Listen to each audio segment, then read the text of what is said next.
Bonsoir, bienvenue dans le Studio Mobile, le magazine de la mobilité sur Watch TV. Il est 20h, nous sommes ensemble pour une heure de direct. Alors tous à vos smartphones et vos tablettes, on attend vos messages et vos questions sur Twitter avec le hashtag le Studio Mobile.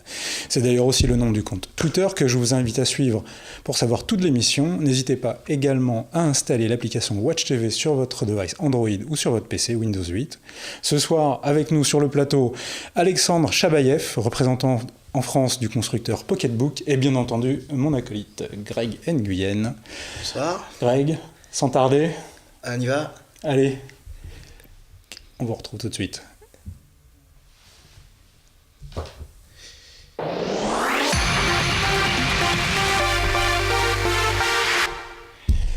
Greg, oui. Qu'est-ce qui nous attend pour les actus ? Pour les actus, tout d'abord, nous allons un peu parler d'un produit qui m'a beaucoup plu au salon du livre. C'est pour ça qu'Alexandre est là. Ensuite, nous allons parler de Google Ara, le nouveau projet de Google assez fou. Et enfin, Laurent, parce que tu es spécialiste des séries à succès, va mettre un point final à l'histoire du rachat de SFR. Oui, alors SFR, ça y est, c'est fait. Oui. Ouf, enfin. Le feuilleton est terminé, fin de saison, il n'y aura pas de spoiler, donc SFR a été racheté par Numéricable, hein, c'était l'option jusqu'à la privilégiée. La somme avancée est alors à peu près de 16 milliards d'euros, une paille. C'est un peu plus, hein, la somme est exacte, 16,040. Voilà, pour être un peu plus précis. Des broutilles. Oui, des broutilles. Bon, il n'y a pas de calendrier, parce qu'il faut d'abord que, évidemment, l'autorité de la concurrence, le CSA, etc., jette un petit œil là-dessus pour voir si tout est régulier. C'est des sociétés cotées en bourse, donc ça complique encore voilà. Par rapport aux actionnaires, tout ça, c'est... Ouais. Tout ça, c'est très compliqué. C'est très compliqué. Enfin bref, c'est fait. Bouygues et son acolyte Free qui était en sous-main, ont perdu. Voilà, reste à voir maintenant la fin du feuilleton, l'épilogue, on pourra dire, si effectivement Bouygues Free rachète le réseau malgré tout de Bouygues, mais ça a priori, c'est pas pour tout de suite. Non, c'est pas pour tout de suite. Voilà. Alors, moi, le salon du livre. Alors c'était il y a quelques semaines maintenant, et dans une allée, on a découvert un petit produit qui m'a vraiment enthousiasmé, c'est le Cover Reader de Pocketbook. Donc c'est pour ça qu'on reçoit là Alexandre, qui va nous parler un peu de ce produit, et nous le montrer même, parce que je pense qu'il ne doit pas en avoir beaucoup en France. Bon, oui, il y en a quelques-uns, des cover readers qui existent en France. Donc en fait, il y en a 3. 2 sont sur cette plateau-là. Merci. Donc on va faire une présentation, mais ça va apparaître bientôt en vente chez nos partenaires en France. Donc il y en a assez pour que vous puissiez voir ces produits-là près de chez vous. Et bénéficier, si vous êtes déjà propriétaire d'un smartphone Samsung. D'accord. Plus précisément, c'est un Galaxy S4 ce qu'il faut avoir, parce que c'est un accessoire qui est attaché sur le Samsung Galaxy S4 et ça fonctionne avec un logiciel Pocketbook gratuit qu'il faut installer sur votre smartphone pour gérer votre bibliothèque, pour télécharger des livres, pour régler des polices, etc. Et après, de les faire passer l'image au cover reader qui permet de le lire. Donc, alors le principe, c'est ça. Le principe, c'est que vous gérez toute la bibliothèque sur le smartphone. En fait, vous gérez tout sur le smartphone, mais vous lisez sur l'accessoire qui est Cover Reader. D'accord. Et les différences majeures, c'est un écran e-ink qui permet de lire sur le plein soleil, qui ne fatigue pas les yeux et qui ne consomme pas les batteries. D'accord. On peut voir là, donc le produit là. Oui, le produit est là. Donc, on déverrouille et c'est parti. On déverrouille, oui. Donc en fait, on va le faire bouger comme ça. Voilà. L'idée, elle est simple. Vous gérez toutes vos bibliothèques, tous vos livres, ils sont là. D'accord. C'est rapide, c'est sur l'écran couleur. Vous choisissez un livre, vous l'ouvrez, vous réglez les polices comme vous voulez. Après, vous pouvez passer avec un petit icône au Cover Reader. Il demande l'allumer, il a un petit bouton. Et voilà, ça passe à Cover Reader. Le Cover Reader, il a 2 zones tactiles, c'est-à-dire que vous pouvez paginer soit en avant, soit en arrière. avec un écran tactile. Et il y a 2 boutons. Vous pouvez utiliser 2 boutons. Et une deuxième utilisation, vous rangez le smartphone derrière et vous le prenez dans les mains, comme ça, et vous paginez. D'accord, pour lire tranquillement. Pour lire tranquillement. Dès que vous avez terminé. Donc en fait, ce qui est assez intéressant, toutes vos notifications, ils apparaissent sur cet écran-là. Si vous avez un SMS, si vous avez quelque chose, une notification, ça va apparaître ici et vous pouvez réagir en revenant sur le smartphone. Vous appuyez sur le bouton, voilà, vous déverrouillez votre smartphone, ça passe automatiquement sur le smartphone. C'est la petite icône qu'on voit là, oui, voilà, donc c'est 3 SMS qui ont été reçus. Ok, donc concrètement, c'est donc une coque qui vient par-dessus le S4. Je vais vous montrer le cover reader sans le téléphone. Voilà, c'est un coque. Et après, le smartphone, il rentre dedans. Et voilà, il remplace le dos du smartphone original. D'accord. Et il ne va pas par-dessus, il remplace le dos. Oui, il remplace le dos. Ça permet d'avoir vraiment le dos qui est aussi joli que le dos original, que le dos des smartphones S4. Il y a un petit aimant ici qui permet vraiment, vous voyez, d'éteindre votre cover reader en situation fermée. Donc là, on voit donc le micro USB qui est là. Est-ce qu'il y a une batterie? Non, pas du tout. Il n'y a rien du tout. Tout ce qui alimente, tout ce qui gère, tout ça, c'est le smartphone. D'accord. Mais comme l'écran e-ink, ça consomme presque rien par rapport au écran AMOLED sur le S4, vous pouvez lire des heures et des heures sans avoir peur de vider la batterie. D'accord. Laurent, je ne sais pas si tu partages mon enthousiasme. Mais... alors moi je n'ai pas été au salon du livre, mais effectivement j'ai découvert le produit un peu avant de démarrer l'émission. C'est extrêmement intéressant. Alors moi je prends pas beaucoup les transports, mais malgré tout j'aime bien lire. Et effectivement, je trouve ça vraiment très très intéressant. Là, vous présentez ça, vous me disiez tout à l'heure, c'est uniquement pour l'instant pour le Galaxy. Oui, pour l'instant, comme il y a plus de smartphones en utilisation, les smartphones les plus utilisés, c'est le Galaxy S4. Donc cet accessoire, il existe uniquement pour Galaxy S4. Après, sur les résultats des ventes, nous avons certains projets pour l'adapter à l'iPhone, à Galaxy S5, et ainsi de suite. Donc comme le concept est prouvé. D'accord. Vous parlez justement de performances de vente qui vont déterminer le développement d'autres produits.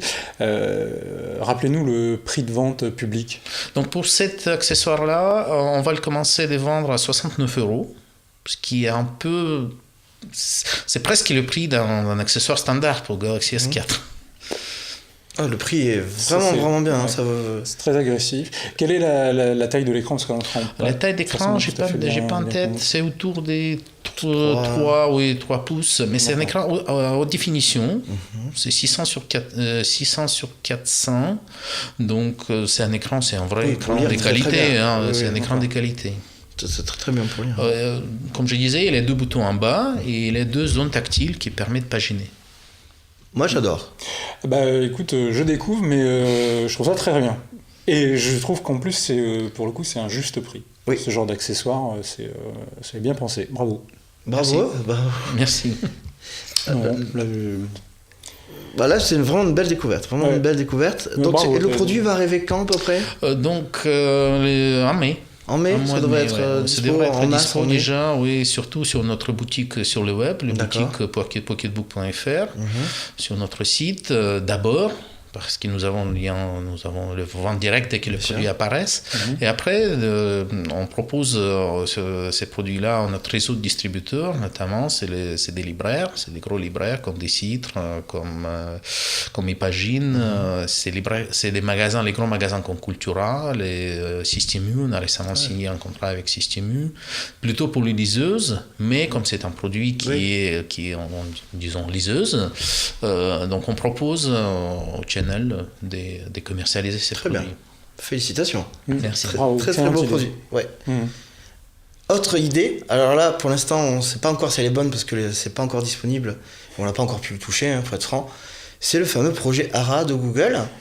Donc il y a eu une série de conférences la semaine dernière où le géant américain nous a un peu donné des détails sur ce fameux projet. Je vais te rappeler ce que c'est pour les gens qui ne sauraient pas. Le projet ARA, c'est un smartphone modulaire. En gros, c'est un squelette sur lequel on va clipser des modules. Un module téléphonique, un module photo. Là, le principe apparaît dans une vidéo là, qui commence. Voilà. Donc, en gros, chacun pourra à terme se construire le smartphone de ses rêves, le smartphone qui correspond le plus à ses besoins. Par exemple, si on est fan de photo, on va mettre le module photo ultime. Si on est plutôt fan par exemple de lecture, on pourra peut-être mettre un écran e-ink. Voilà, c'est le principe. Ensuite, c'est un produit qui au départ a été développé par Motorola, donc qui a été racheté depuis et revendu. Mais Google a pris la main dessus, donc on voit un peu à quoi ça ressemble.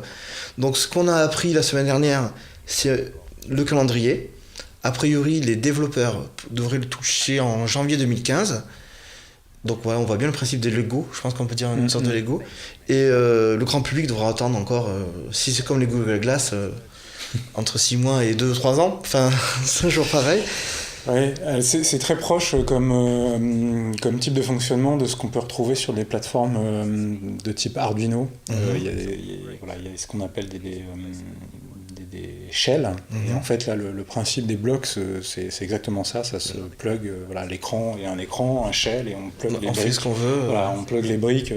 C'est un peu ce qui existe aussi dans les écoles d'électronique. Quand on fait des montages, ça permet de faire des montages sans soudure, donc d'essayer des choses rapidement et pour passer ensuite à un design plus fonctionnel. Ouais, d'ailleurs, Google a le lien physique entre les modules, c'est un standard qu'ils ont mis en place, ça s'appelle UniPro.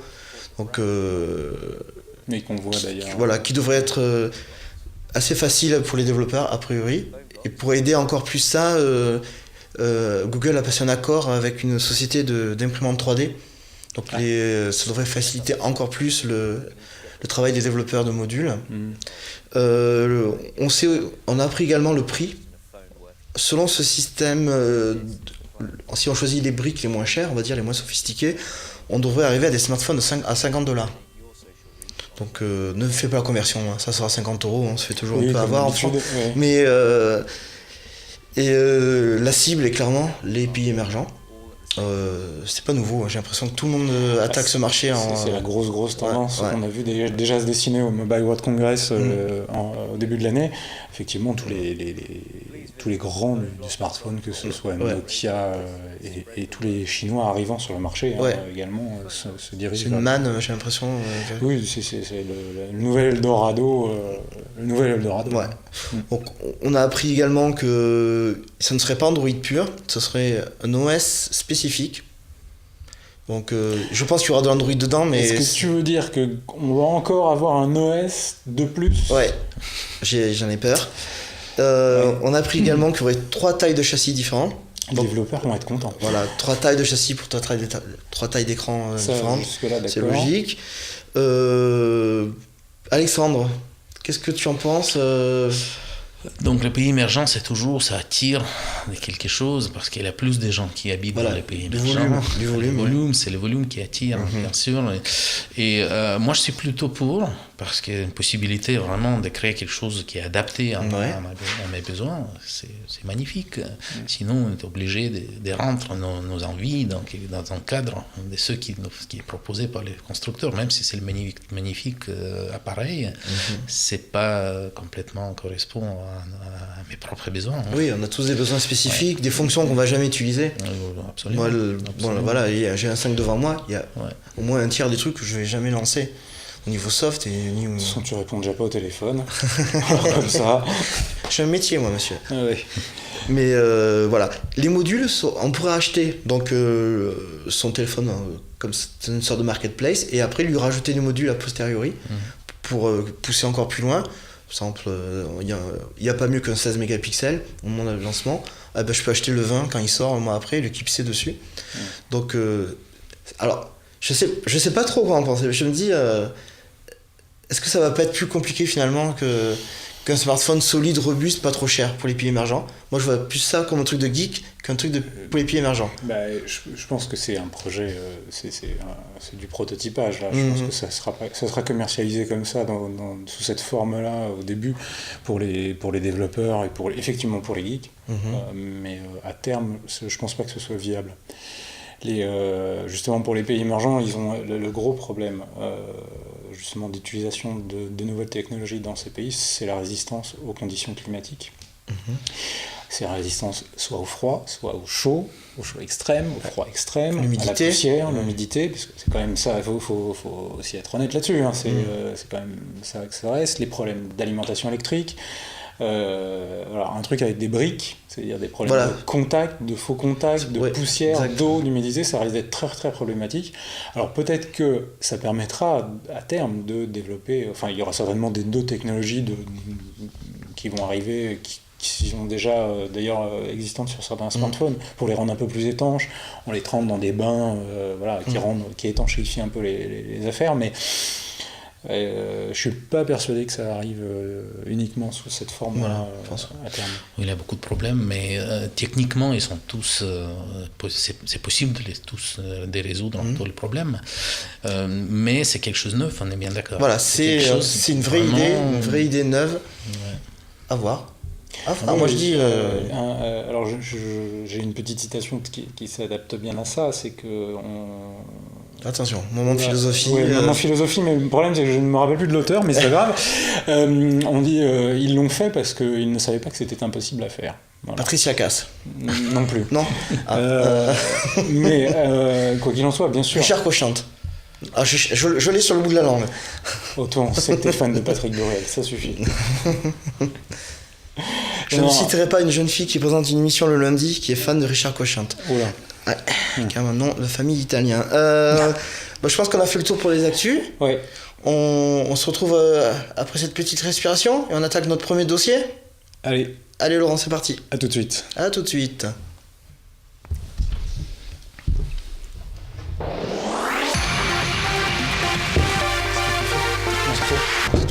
Okay. Alors le dossier, on va continuer sur notre lancée. L'avenir des liseuses. Alors les liseuses, ce sont ces tablettes destinées à la lecture.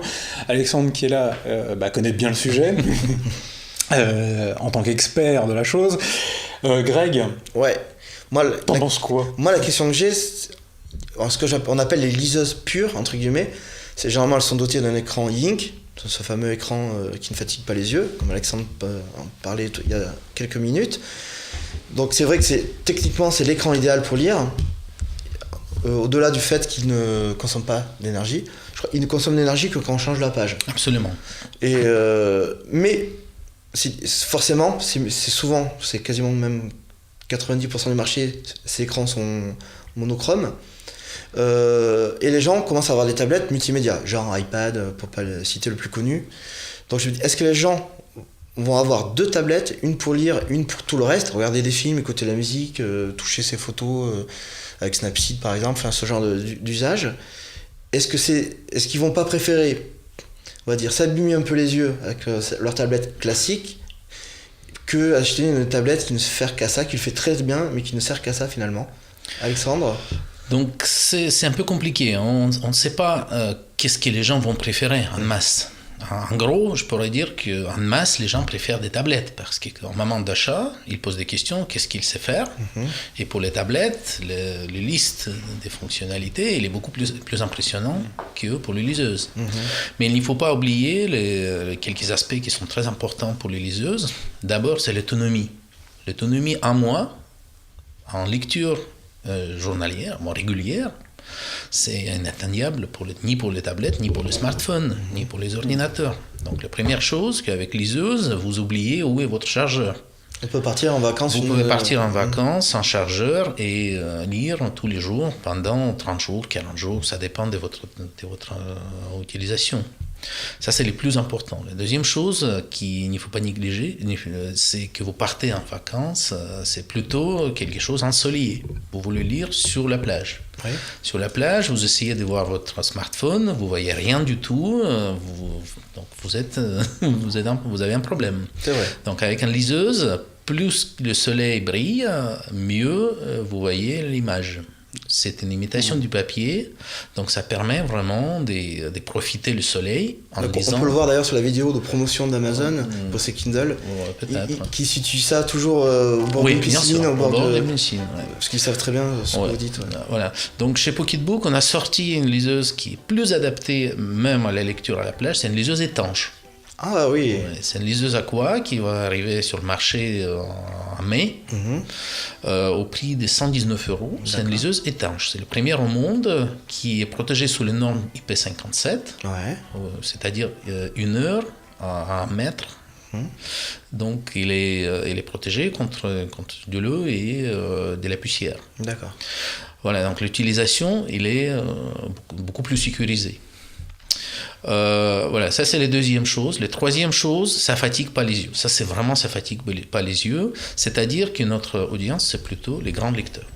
Si vous lisez 2-3 livres par mois, vous n'avez pas d'autre choix que aller vers un liseuse. Alors moi j'ai fait l'expérience en avion notamment. Au bout d'une heure, c'est vrai que de lecture sur un iPad, on peut supporter 2 heures de vidéo, mais 2 lectures, c'est vrai que ça commence à être fatigant, à piquer un peu, quoi. Je suis d'accord. Ouais. Vous parliez de marché, d'hésitation au moment d'achat. Quel est le volume aujourd'hui de vente d'une liseuse ? En France, il y a un chiffre qui circule, il est une estimation GfK, c'est 500 000 livres électroniques, liseuses, en 2013. 500 000, donc un demi-million. Si on le compare avec des tablettes, nous avons combien ? Nous avons 5 millions. 5 millions 100 000 même. Les smartphones, c'est 15 millions 200 000. Donc vous voyez, ça reste toujours le marché de niche. Mais ce que je pourrais dire, qu'on surveille le marché de liseuses en Europe et la France, elle est un peu en retard par rapport aux autres pays, notamment l'Angleterre et l'Allemagne, où le marché de liseuses, ça commence vraiment de grandir avec les pas très importants. Et la France, elle va suivre. Donc je pense qu'on va franchir 1 million bientôt. Du coup, je reviens un peu sur notre actualité précédente et sur votre produit. À quand la version tablette de cette cover ? Des cover readers ? Et oui, parce que ça, pour le coup, un cover reader pour une tablette prendrait complètement son sens et certainement vous permettrait d'atteindre des volumes de vente beaucoup plus élevés. Oui, vous avez raison, forcément. Non, dis pas ça parce que... moi en tout cas, je serais, soyons très clairs, je serais pour le coup client. Moi je vois un premier point, c'est qu'il y a très très peu de tablettes à ma connaissance avec une batterie extractible, avec le dos qui s'enlève. Pour reprendre le même principe que... Oui. Tu peux te brancher malgré tout sur le port, quel qu'il soit, micro USB pour alimenter l'écran. Ce serait plus encombrant, du coup. Parce que si c'est pas un dos qu'on enlève pour en mettre un autre. Pas nécessairement. Non, pas forcément. Donc pour l'instant, ça n'existait pas. J'ai même pas vu des prototypes. D'accord. Mais nous avons certaines pensées d'avoir quelque chose, un appareil hybride. Qui va servir comme liseuse et comme les tablettes. Mais ici, il y a une autre chose. Donc les gens, ils aiment bien d'acheter des tablettes de grandes marques. Ça, c'est impossible. Les gens achètent Samsung, Apple, point barre. Vraiment point barre. Parce que nous avons aussi une gamme de tablettes Android qui sont très très bons au niveau des qualités, au niveau des prix qui est assez bas, mais c'est incomparable. C'est incomparable au niveau de volume de vente par rapport aux ventes des tablettes des grandes marques, même Acer, même Asus. C'est rassurant, une grande marque. Donc les gens, ils achètent plutôt les grandes marques. Plutôt en France. D'accord. Donc c'est dans les pays émergents, sur nos marchés principaux en Russie, en Ukraine, c'est complètement d'autre chose. Les gens préfèrent d'acheter des tablettes, mais de les acheter plus fréquemment. Donc vous achetez quelque chose qui n'est pas cher, dans 6 mois, voire 1 an, vous le changez vers quelque chose qui est plus avancé, qui est plus au point des technologies. En France, non. Soit nous sommes assez riches ici en France, on change les tablettes tous les ans. Comme ça. Soit c'est juste le marketing, le budget de marketing qui envoie tout. Vous sortez dans la rue de Paris, il y a toujours Apple, Samsung, parfois Sony. Mais c'est fini. Moi j'ai une autre explication aussi, c'est que les Français ne sont pas geeks. comme peut être un américain, un allemand aussi. Ouais. Et du coup, quand on n'est pas geek, on connaît pas trop, on va prendre une marque parce que ça rassure. Voilà, c'est Samsung, j'ai une télé Samsung, bon, elle est pas mal. On a un autre gros problème, c'est qu'on a monsieur et madame Michu. C'est notre gros problème. Quoique la maigri, madame Michu.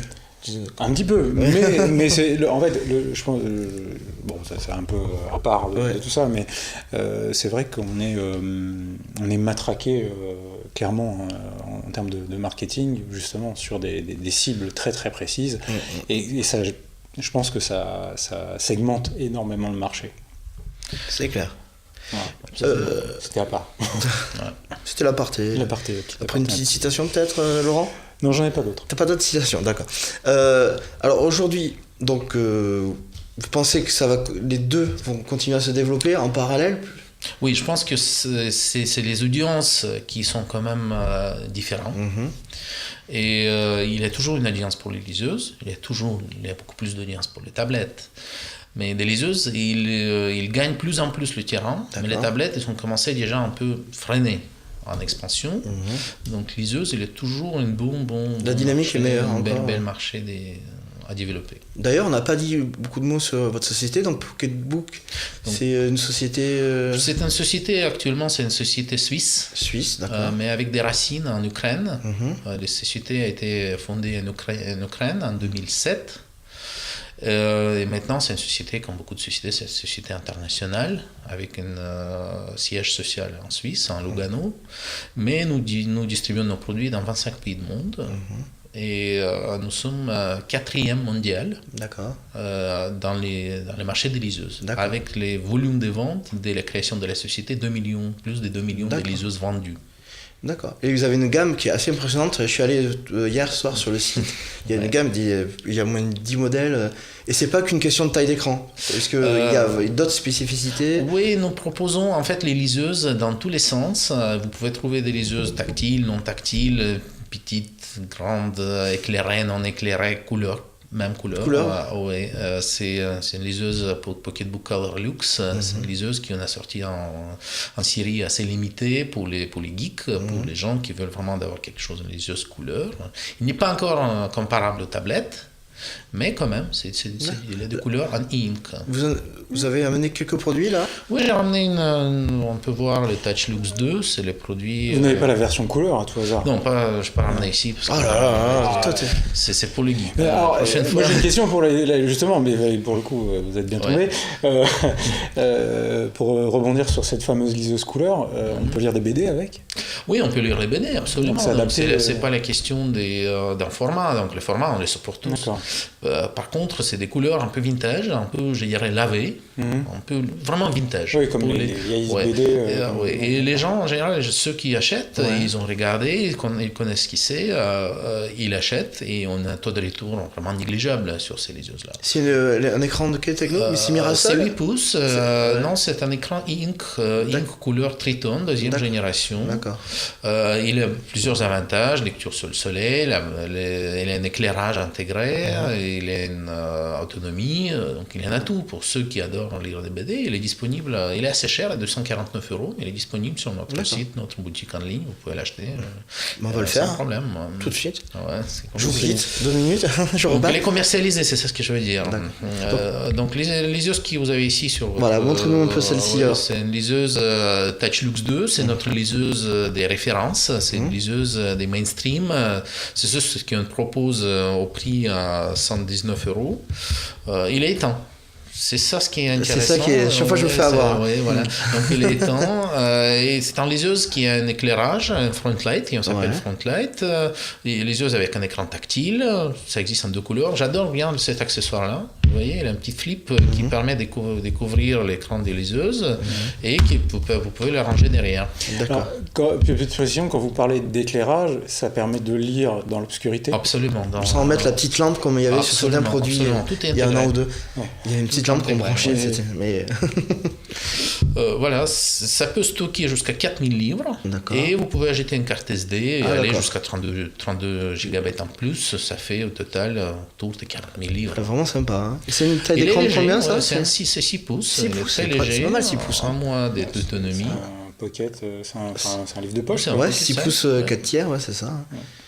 Très très bien. Et c'est un produit donc que vous vendez C'est le produit qu'on vend chez Cultura, notamment, chez Système U, dans plusieurs supermarchés Système U, dans les libraires, dans les réseaux de libraires, des Citres, Furet du Nord, Erol, à Paris, dans les magasins d'Erol, vous pouvez le tester et acheter. Et pour le prix de... c'est 119 €. 119 €, d'accord. 119 €. Oui, c'est bien fini, c'est sympa. Ouais. Vous avez amené un autre modèle, je vois là-bas. Oui, j'ai ramené un toute petite modèle juste pour la petite sœur. Une petite sœur, c'est un pocketbook mini, c'est 5 pouces, il n'est pas tactile, il est à 59 €. Ah oui, c'est vraiment quelque chose bien l'écran, mais pour commencer. Donc il est éteint encore. Oui, arrêtez. Ouais, mais désolé. Tu vas voir. Regarde la différence. Là, il allume. Ouais, il s'allume. Donc voilà. Et après vous paginez avec ça, ou il a un joystick. D'accord. Et tous les menus sont adaptés aux utilisations. Vachement sympa. Ouais. 59 €, honnêtement. 59 €, vous avez tout. C'est 2 livres. Hein. Oui, absolument. Un gros pavé. Oui, c'est 2 gros. Et au niveau des tailles, je peux mettre quelque chose à côté, un smartphone Samsung, juste pour vous donner une idée des tailles. Ouais, S4 à côté. C'est toute petite liseuse. Non, mais c'est sympa ça. Ouais. Et encore notre fameux flip qui se fixe en crocodile. En crocodile, et il est réversible, donc il se range derrière. D'accord. Donc, vous êtes confiant, on vous sent vraiment confiant, sûr de l'avantage pour la lecture. Oui, après 2 millions vendus, on n'a pas beaucoup de retours. C'est très bien. D'accord, je pense que... Alors, toi, Laurent, ta conclusion? Moi, je trouve ça très intéressant. Alors, maintenant, c'est vrai que ça vous laisse une belle marge de progression. Le marché est loin d'être conquis. Absolument. Comment vous pourriez... comment vous voyez plus exactement la conquête de ce marché, justement? Parce que certes, les arguments pour les lecteurs assidus sont... Je pense que d'ailleurs les gens qui lisent beaucoup sont ultra convaincus d'entrée de jeu. Ils ne cherchent même pas une tablette multimédia, on va les appeler comme ça, pour les différencier. D'ailleurs, ils redisent que c'est pas du tout pratique pour lire, et absolument pas confortable, comme on disait en entrée. En dehors de ça, comment vous allez justement aller chercher notre Madame Michu, Monsieur Madame Michu, chez nous, et les convaincre d'aller justement se tourner vers ce type de produit qui est pour le coup intéressant? C'est un beau défi, je pense. Donc si on veut parler pour aller vers les liseuses, c'est ça ce que je viens de noter. D'abord, c'est l'autonomie qui est très impressionnante. Et les gens, ils n'imaginent pas un appareil électronique qui peut tenir 1 mois, 2 mois d'utilisation assez dure. Donc ça, c'est la première chose. Et après, c'est notre force de notre marque qu'on propose vraiment un écosystème qui est ouvert par rapport à la concurrence, comme Kindle par exemple, il propose quelque chose de très propriétaire. Pocketbook, c'est complètement ouvert. Vous n'êtes pas du tout verrouillé sur un fournisseur de livres. Vous pouvez acheter chez Darty, chez Fnac, chez les libraires, chez votre libraire de coin.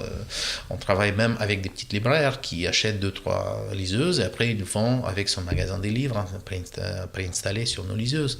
Et ça ne verrouille pas l'utilisateur sur nos produits. Il peut acheter des livres, il peut acheter une autre liseuse après et basculer toute la bibliothèque vers un autre écosystème, vers une autre liseuse, ce qui n'est pas du tout le cas avec Kindle et les grandes marques comme Kobo. Donc ça, c'est notre force par rapport aux autres. En plus, nous proposons une gamme qui est plus adapté avec beaucoup de produits de niche et vous allez le voir cette année on a fait pas mal des annonces qui vont pas tarder pour les nouveaux produits avec des liseuses, avec des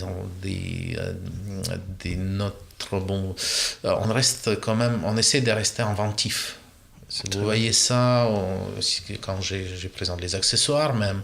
Mais si on regarde, le logiciel à l'intérieur, il est très customisable, c'est-à-dire que vous pouvez vraiment changer tout ce que vous voulez, les polices, vous pouvez ajouter des polices TTF, ils supportent tout le police standard, donc c'est ouvert, vous le connectez au PC et voilà, c'est une clé USB et vous pouvez télécharger, supprimer, vous pouvez faire tout ce que vous voulez. Donc c'est vraiment quelque chose de très très ouvert qui ne vous verront pas sur un écosystème, soit c'est Apple, soit c'est Kindle. Hein. Je pense qu'on est convaincus. Hein. Oui, c'est en tout cas l'ouverture, l'accessibilité, on va dire, à tous les formats est vraiment pour le coup. Et là aussi, c'est un argument. Citation Side Vicious, Jesus is not dead. Et on supporte les 12 formats au total. Vraiment tous les formats que vous pouvez trouver sur l'internet. Il y a beaucoup de sites qui proposent des livres gratuits. Et ça, c'est immense. Et comme vous pouvez télécharger directement sur le net, mettre sur nos liseuses, aller lire. C'est tout. Il faut lire, de toute façon. Je vais enchaîner un petit peu en revenant un petit peu sur ce qu'on disait par rapport au marché émergent, la lecture, l'accessibilité, comme c'est très ouvert, le prix qui est pour le coup pas forcément très bas, mais qui est beaucoup plus accessible qu'une tablette multimédia. Vous n'avez pas pensé, ou peut-être avez-vous pensé, à aller justement vous adresser à des marchés éducatifs, soit dans les pays émergents, ou même dans nos pays actuels, même chez nous, pays occidentaux, vers les écoles, des pays émergents. Oui, en France, nous avons beaucoup de clients, des lycées, des écoles, des collèges qui achètent des bibliothèques d'ailleurs. Ça, c'est très à la mode maintenant, les bibliothèques, ils achètent, ils louent les liseuses. Comme on empruntait les livres. Voilà, comme on empruntait les livres. C'est chouette. Ouais, c'est un plan d'expansion, c'est vraiment un plan d'expansion. Bon, il y a un petit frein, c'est vraiment le marché des livres numériques, parce qu'il y a un DRM, la protection, le fameux verrou informatique, donc ce qui limite quand même vraiment d'explosion de ces marchés-là. Mais c'est vraiment, ça progresse, le progrès est impressionnant. Très bien, Alexandre. Tu nous as convaincus là, c'est bon. Allez. On est convaincus. On passe à la suite, Laurent ? Ouais. On se retrouve... Après une petite pause ? Allez, avec la petite pause, on va reprendre notre souffle. Allez.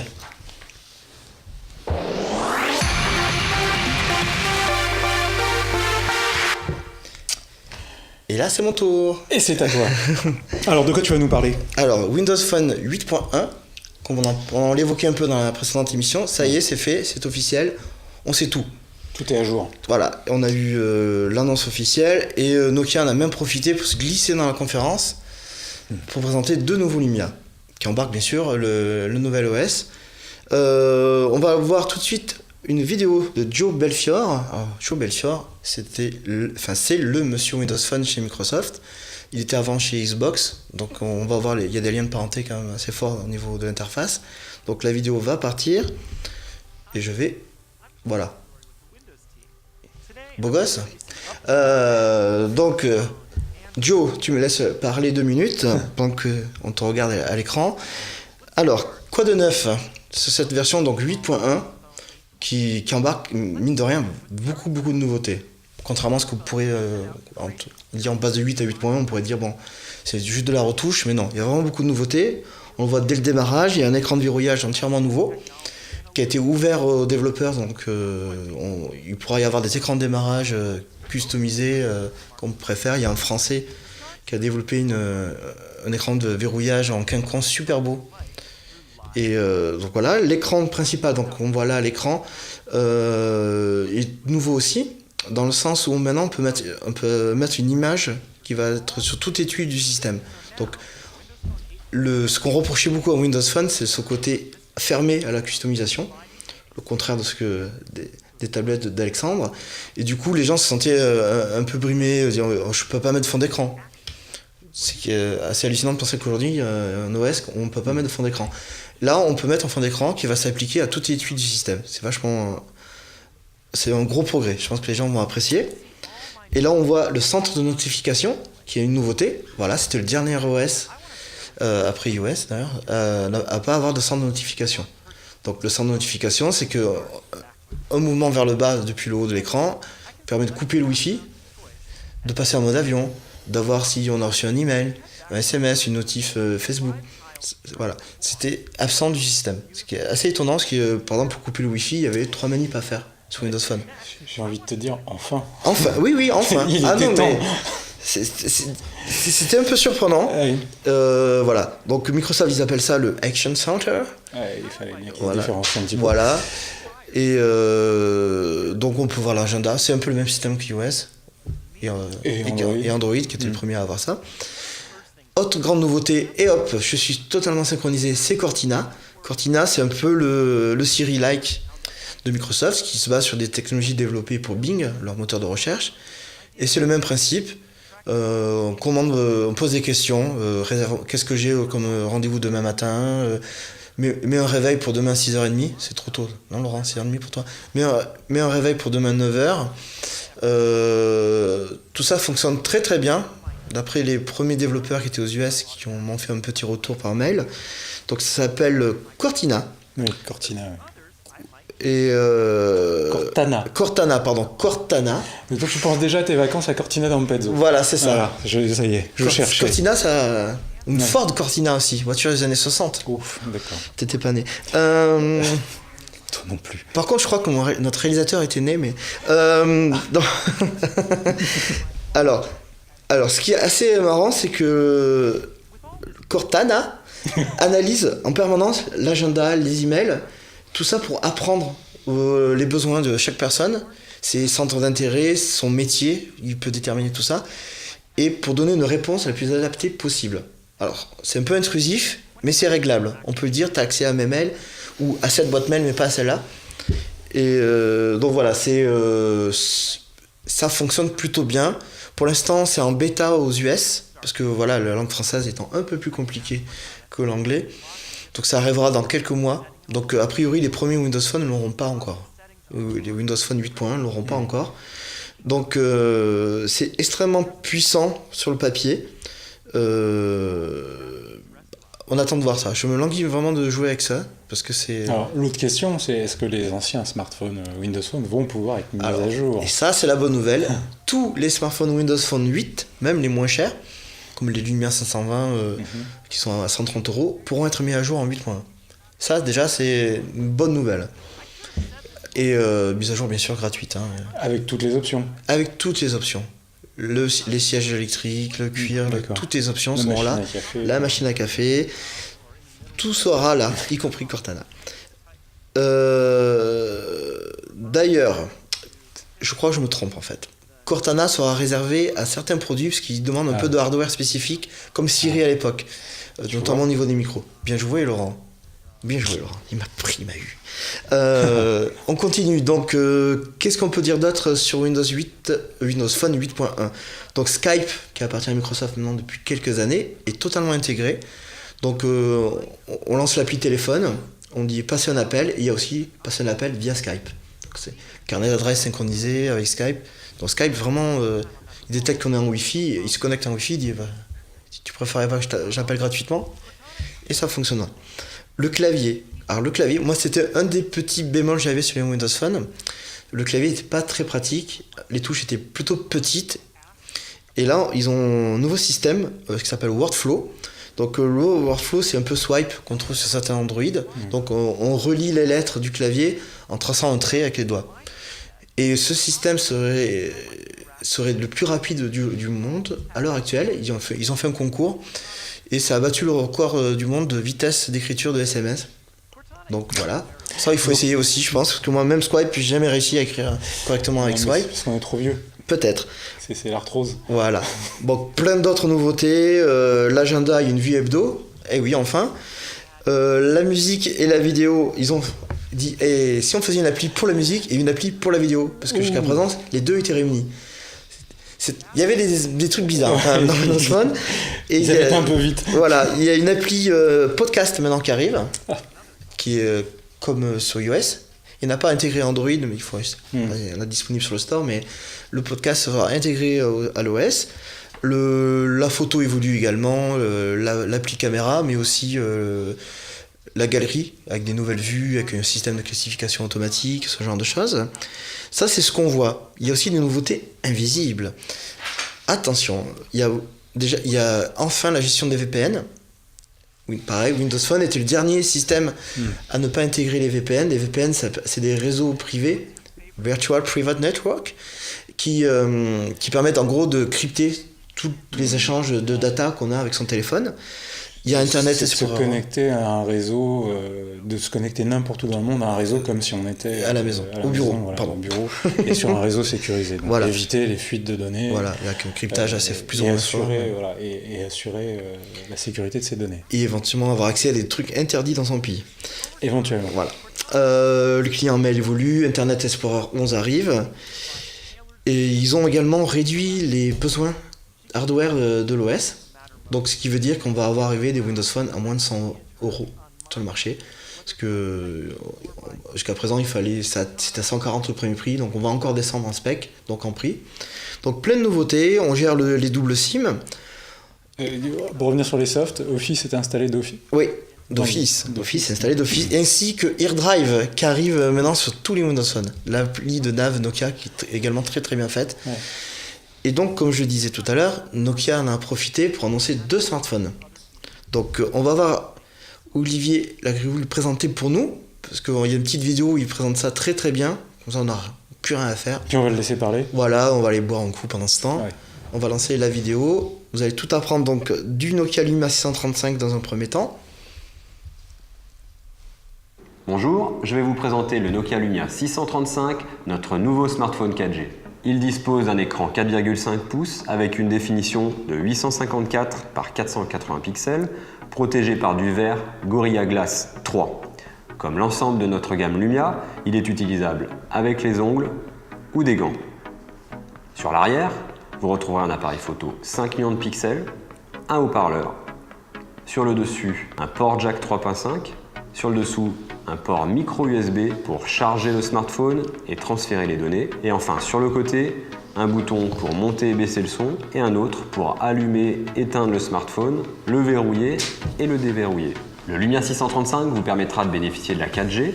Il embarque également Windows Phone 8.1, la dernière version de l'OS de Microsoft, un processeur Snapdragon quad-core cadencé à 1,2 GHz, 512 Mb de RAM, 8 Go de mémoire embarquée que vous pouvez augmenter de 64 Go grâce à un port de carte microSD et enfin une batterie de 1830 mAh amovible.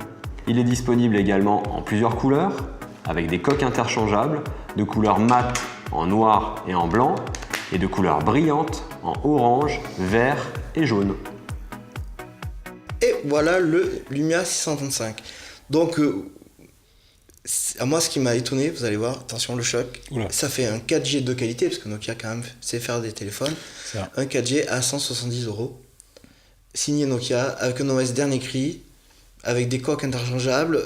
Moi j'ai pu jouer avec quelques temps, il est très fluide, il embarque quand même un Pros 4 coeurs, donc 1,2 GHz, 8 Go de stockage plus une carte mémoire, un écran convenable, bon c'est un 4,5 pouces, pas Ultra HD quoi que ce soit, mais bon... Il fait son taf. Est-ce que ça signerait pas le grand retour de Nokia ? Bah écoute, ce produit-là a beaucoup de qualité, je pense, pour arriver en volume. Et des couleurs acidulées. Alors, on a vu les coques se changent, donc on peut pour 19 je crois, € changer la couleur de son téléphone. Très autonome, selon Nokia, 27 jours de veille, 7 heures en lecture vidéo. Pour un produit largement sous la barre des 200 €, moi je pense qu'il n'y a pas mieux sur le marché. Donc voilà, le produit devrait arriver, je pense, avant l'été, à peu près. Donc voilà, Sur le papier, c'est intéressant. Ouais, vraiment, Nokia m'a vraiment surpris par le prix, en fait. Et ils ont présenté également leur nouveau haut de gamme, qui est le Lumia 930. Et là, on est reparti pour une petite vidéo. Une petite vidéo d'Olivier qui va tout nous dire sur le Lumia 930. Bonjour, je suis heureux de vous présenter le Nokia Lumia 930, le smartphone avec le meilleur écran que nous ayons jamais conçu. Le Lumia 930 est équipé d'un écran 5 pouces, parfait pour une utilisation à une main. Il est Full HD avec une définition extraordinaire de 441 ppi. Il est également protégé par du Gorilla Glass 3 ultra résistant, légèrement convexe et super sensitif comme l'ensemble de notre gamme Lumia. Sa structure en aluminium cache un processeur surpuissant Snapdragon 800 quad-core cadencé à 2,2 GHz, 2 Go de RAM, 32 Go de mémoire embarquée, la 4G bien sûr, la charge sans fil intégrée, le NFC et une batterie de 2420 mAh pour un poids total de 167 grammes. Tout ceci exploitable très simplement grâce à Windows Phone 8.1, la dernière version de l'OS de Microsoft. Le Lumia 930 est PureView. Il est ainsi doté d'un appareil photo 20 millions de pixels Carl Zeiss stabilisé avec flash double LED, de 4 micros haute amplitude avec enregistrement multidirectionnel qui vous permettront de faire des photos et des vidéos de très haute qualité. Il est disponible en 4 couleurs, noir avec contour métallique foncé et blanc, vert et orange avec contour métallique clair. Alors, ça, pareil, j'ai pu l'avoir en main. Toi, Laurent, je crois que tu n'as pas pu venir. Donc, J'ai pas vu. C'est une petite rupture au niveau du design avec l'usage du métal. Un produit un peu plus anguleux que les formes plutôt rondes des smartphones Nokia jusqu'à présent. Ouais. Moi, ce qui me marque, là, j'ai pas eu le produit en main, mais la ressemblance frappante. Mais non. Ah bah si, il faut Il est dire. tout petit, Ça peut pas être parfait. Ils ont de très bonnes idées, l'OS a l'air très sympa comme tu l'as eu en main. Voilà. Malgré tout, le design, tu peux pas dire que c'est pas inspiré. Je veux dire, c'est très très proche de ce qu'a fait Apple Je vois pas de quoi tu veux parler. Vraiment. Voilà, avec l'iPhone 5C et un iPhone 5S. C'est un mélange des deux. Non, mais je l'ai dit, ils ont raison de prendre les bonnes idées là où elles sont. Oui, bien sûr. Ils font ni plus ni moins que ce que font tous les autres, et tant mieux. Si ça leur permet de rebondir, je trouve ça une très très bonne idée. Ouais, donc produit vraiment très beau, c'est un poil moins cher que les trois gros poids lourds Android qui viennent d'être lancés, donc le S5 de Samsung, le Z2 de Sony et le HTC One M8, donc moins cher d'une vingtaine d'euros, je crois qu'il est autour de 550, alors que la concurrence est plutôt autour de 570, 580, voire 600 je crois pour le Z2. Donc alors c'est fluide, tout ce qu'on veut, ça c'est, il n'y a aucun souci là-dessus. Moi je trouve dommage qu'ils ne soient pas allés jusqu'au bout. Par exemple, il y a un Snapdragon 800, alors que la concurrence Android sort un peu avant, parce que c'est déjà dispo, alors que ce produit n'arrivera que dans un mois ou deux, avec du 801, le successeur. Il n'y a aucune notion de résistance à la poussière ou à l'immersion. Des trucs qu'on retrouve beaucoup ailleurs. Bon, c'est le seul petit bémol, parce que ce que je reproche aussi, c'est qu'il n'y a plus de lecteur de carte mémoire. Alors que ça revient en force sur les Android. Par exemple, l'HTC One, premier du nom, n'avait pas de lecteur, le M8 en a un. Et son aîné, la phablette, la Lumia 1520, avait elle un lecteur. Voilà, c'est mes petits bémols comme ça, avant vraiment d'avoir pu tester le produit à fond. Mais voilà, donc Nokia, il croit, continue à sortir régulièrement des produits, généralement bien placés en prix, avec toujours sa personnalité et toujours ses gros plus logiciels. Donc AirDrive qui permet de naviguer dans le monde entier. Je crois qu'il y a plus de 150 pays couverts et gratuitement. Des applis photo, refocus, toujours un gros travail sur les logiciels. C'est pas de l'Android pur, c'est pas du Windows Phone pur, c'est un Nokia. C'est une bonne chose. C'est une très bonne chose même. C'est une bonne chose, de développer enfin conjointement le logiciel et le matériel. C'est sûr que ça va leur procurer un avantage à terme sur tous les autres. Ça rappelle un peu Apple aussi. Sur Apple non, évidemment, mais... Apple fait la même chose. Oui, Apple est l'initiateur de ce phénomène depuis toujours, donc ils ont forcément une longueur d'avance là-dessus. Par contre, sur Android, c'est clair qu'il y a de fortes chances qu'à terme, même si la communauté Android, des développeurs Android est très... active, c'est sûr que là, ça peut être une aide précieuse, notamment pour pénétrer les marchés d'entreprise. Comme tu disais, maintenant ils sont compatibles VPN. Oui, monsieur. Windows, forcément, Windows c'est la référence entreprise, donc c'est sûr que on peut être tranquille pour eux, je pense. Et c'est certainement ce qui va leur permettre d'ailleurs de percer, de rebondir. Sachant que la France est très réceptive en Windows Phone, parce qu'il y a une part de marché de plus de 10%. Alors que c'est 5 ou 6 aux US. Donc le discours passe bien en France. Voilà, plutôt confiant en Microsoft, d'après les quelques personnes de Microsoft que j'ai pu interroger. Nokia également très confiant. Affaire à suivre, parce que les produits devraient arriver ici, exactement là, sur notre bureau d'ici, je pense pas la prochaine émission, peut-être celle d'après. Ouais. Et il est temps de continuer un peu. On va passer à un petit produit qui a été présenté à Barcelone, que tout le monde attend, et que je crois même qu'Alexandre a acheté il y a quelques jours. C'est la fameuse Samsung Gear Fit. Donc, ça va pas être facile à montrer à l'écran. Donc on a une petite vidéo qui vous montre un peu... Vas-y, voilà, peut-être mieux que moi, mais je suis pas sûr. Hein, je pense bien. Montre-nous tes performances. Alors là, on peut voir donc, le gros point fort de ce produit, donc, qui est entre la montre connectée et le bracelet de suivi de perf. Donc c'est un compromis vraiment entre les deux produits. Là, on voit tout de suite, ça va apparaître sur notre superbe caméra HD, l'écran, qui est vraiment magnifique, qui sort parfaitement là, on voit c'est vraiment très très beau. Et donc c'est un écran courbe, c'est le premier du marché. Bon, j'en avais vu en laboratoire il y a quelques temps, mais là ça y est, ça a sorti, c'est produit en masse. C'est un écran AMOLED de 1,8 pouces. Bon, et le tout rentre dans un boîtier de 27 grammes. C'est-à-dire le poids en gros du NAC Fuelband SE, qui n'a pas d'écran. Donc un bel effort sur le poids. Bien sûr, c'est IP67, donc voilà, on peut le garder en prenant sa douche. Enfin. Et en se lavant les mains. Ouais. Il faut se laver les mains, un peu d'hygiène. Et alors, 199 €, 3 à 4 jours d'autonomie. Les fonctions, c'est la montre connectée sur l'aspect notification. Donc Gmail, Facebook, Instagram, Hangout, toutes les notifs apparaissent à l'écran. Un suivi de perf avec le podomètre qui est intégré. Et la petite surprise, donc là, qu'on voit dessous, je sais pas si Benjamin, notre réalisateur, peut rebasculer là. Il y a un petit capteur qui est caché, qui est en contact avec votre peau, qui permet d'afficher le rythme cardiaque. Donc c'est vraiment un beau produit, complet, au point, qui est vraiment bien foutu, pour et que somme. 299 €. Voilà. Et Alexandre, tu l'as depuis quelques jours. Oui, en 2 mots. Oui, depuis 3 jours. Donc c'est motivant, c'est ça ce que je peux dire.